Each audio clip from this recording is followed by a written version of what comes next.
बाज औरत की कहानी। आज रानी जल्दी उठ गई क्योंकि आज का दिन उसके लिए बहुत महत्वपूर्ण था। अकेलापन दूर करने के लिए अपने माँ के लिए अपने लिए जीने का एक कारण घर लेकर आ रही थी। देखा जाए तो बहुत खुश भी थी और थोड़ी सी नाराज़ भी थी क्योंकि पिछले 7 साल की यादें उसे रात भर सोने नहीं देती थी और जब स्वस्थ बैठने भी नहीं देती थी अब स्वस्थ बैठने भी नहीं देती थी। चाय का कप लेकर वह गैलरी में आकर बैठी और गुजरा हुआ कल उसकी आंखों के सामने आने लगा। बेटा, तुम्हें ऐसा नहीं करना चाहिए था। शादी होने के बाद उसे अंत तक निभाना आना चाहिए। ऐसा ही समझो कि तुम्हारा नसीब ही खराब है। कोई क्या करेगा। अगर माँ बन सकती तो बात ही अलग होती। मैं माँ नहीं बन सकती, इसमें मेरी क्या गलती है। यह सब मेरे हाथों में है क्या माँ? नहीं बन सकती मतलब मैं इंसान नहीं हूँ क्या? मेरी कोई फीलिंग्स नहीं है क्या? मिनट मिनट में मेरा अपमान करने वाले, मेरा जीना मुश्किल करने वाले लोगों के साथ मैं ज़िंदगी कैसे बिताऊँ? वह जो कहेंगे वह सुनना। रानी और माँ की यह सब बातें चालू थी तब पापा आए। ये देखो बेटा, मैं एक कपड़े की दुकान पर काम करता था। अभी उम्र हो गई है तो कोई काम भी नहीं देता और तुम्हारा भाई हर्षल तो परदेश में अपनी गृहस्थी में मग्न हो गया है। तुम कहती हो तो मैं तुम्हारे ससुराल वालों से बोलता हूँ, पर तुम अपने ससुराल वापस चली जाओ, ऐसा मुझे लगता है। नहीं पापा, कुछ भी हो जाए मैं उस घर में वापस नहीं जाऊँगी। वहाँ पर मुझे घुटन सी होती है। वहाँ मिलने वाला अपमान, बेइज्जती से मैं थक चुकी हूँ। शादी के पहले मैं मेरे पैरों पर खड़ा रहना चाहती थी, पर मेरा ग्रेजुएशन होते ही आपने मेरी शादी करवा दी। तभी मैंने आपके दबाव में आकर शादी की, पर अभी जब मुझे आपके सहारे की ज़रूरत है तो आप पीछे हट रहे हैं। शादी के बाद लड़की ससुराल में ही शोभा बढ़ाती है। मायके में 4 दिन ही रहना अच्छा लगता है। रानी, लोग क्या बोलेंगे? शादी मतलब कोई खेल नहीं है बेटा। पापा गुस्से में ही बोल रहे थे। उस घर वापस जाना अब मुमकिन नहीं है पापा। मैं आने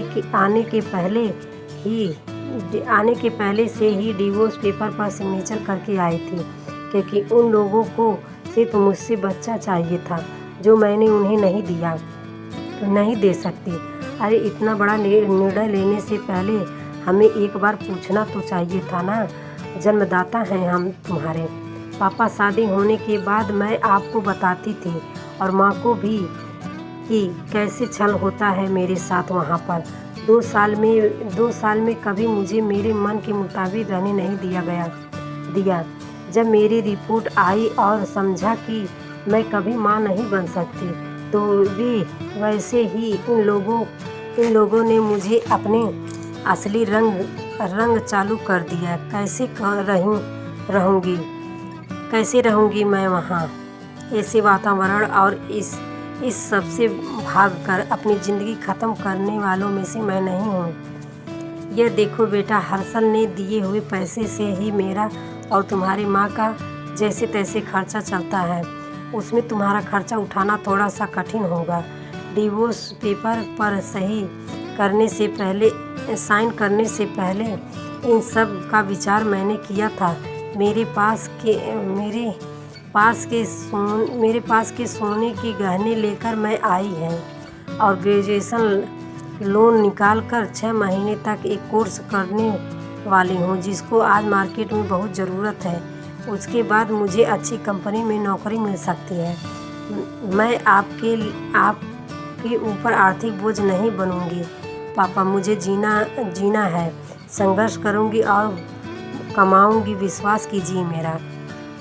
सब लोग क्या बोलेंगे बेटा? क्या जवाब दोगी उन्हें? माँ आंखों का पानी पोंछते हुए बोली। माँ बोलती थी कि वक्त आया तो सच क्या है बोल देना चाहिए। जब मुझे ससुराल में जानवरों के जैसा बर्ताव हो रहा था तब कहाँ गए थे यह लोग?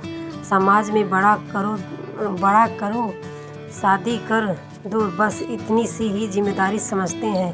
बेटियों को बड़ा करके योग पढ़ाई के देकर खुद के पैरों पर खड़ा करना यह माता पिता की ही जिम्मेदारी होती है ताकि आगे जाकर कभी ख़राब हालत हो तो इसे इस्तेमाल कर सकें। तय किए मुताबिक रानी ने 6 महीने का कोर्स किया और तुरंत उसे एक अच्छी कंपनी में काम भी मिल गया। वो बहुत खुश हो गई थी।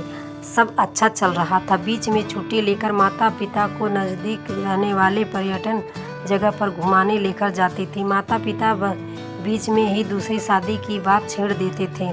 कई बार तो लड़कों को देखने के लिए भी बुलाया करते थे। एक लड़का डिवोर्स हुआ था, तभी उसे स्वीकारने के लिए तैयार था, पर पहली शादी ने ही उतने दुख दिए थे कि दूसरी शादी के लिए उसका मन तैयार नहीं था। ऐसा कितने दिनों तक अकेली रहेगी? जब तक हम दोनों हैं तब तक ठीक है, पर हमारे जाने के बाद तुम्हारा क्या होगा? सोचा है क्या कभी? उम्र भी कितनी छोटी है तुम्हारी अभी। ऐसा उसके पापा उसे समझा रहे थे। माँ, पापा, आप दोनों मेरी शादी का विचार करना बंद कर दीजिए। आप दोनों को खुश देखकर मैं खुश होती हूँ।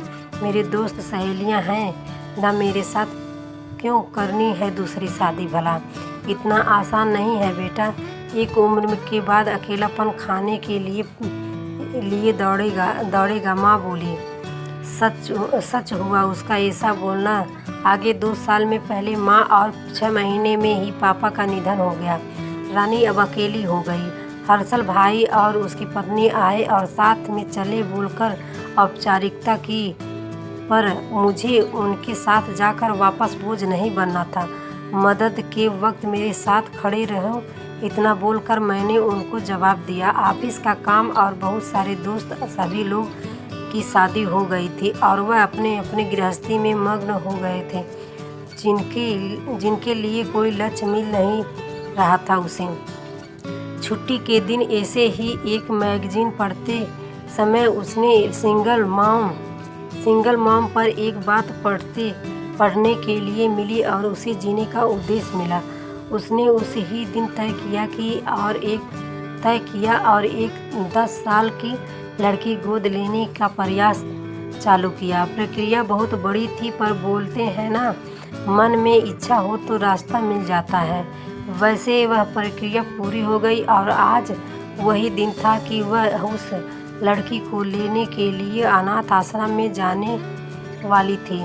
उस लड़की को घर लाकर वह माँ नहीं बन सकती, इस सोच पर और उस पर होने वाले सभी आरोपों को मिटा देना चाहती थी। तभी उसने निश्चय किया कि लड़की को बहुत पढ़ाऊंगी, खुद के पैरों पर खड़ा करूंगी और फिर शादी करूंगी। उम्मीद है कि आपको ये कहानी पसंद आई होगी। वीडियो को लाइक कर दें। अगर आप मेरे चैनल पर पहली बार आए हैं तो मेरे चैनल को सब्सक्राइब कर लें, बेल को बजा दीजिए।